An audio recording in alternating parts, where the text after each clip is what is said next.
हे 17 आणि 18 किल्ले होते ते 70 ते 78 पर्यंत शिवाजी महाराजांच्या ताब्यात साल्हेरपासून जिंजीपर्यंत 260 किल्ले होते.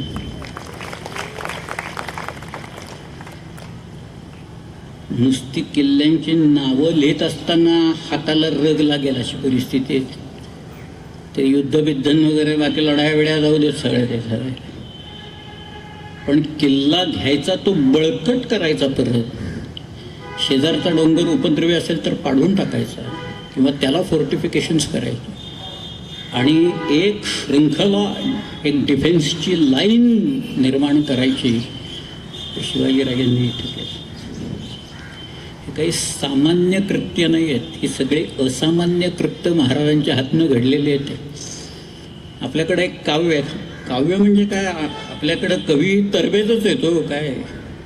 हल्ली तर एक नवीन प्रकार असा आहे की गद्यच लिहायचं आणि त्याला काव्य म्हणायचं वगैरे असंही चालू आहे. कारण त्यांना यमक बिमक जुळवता येणंच अशक्य आहे मुळात.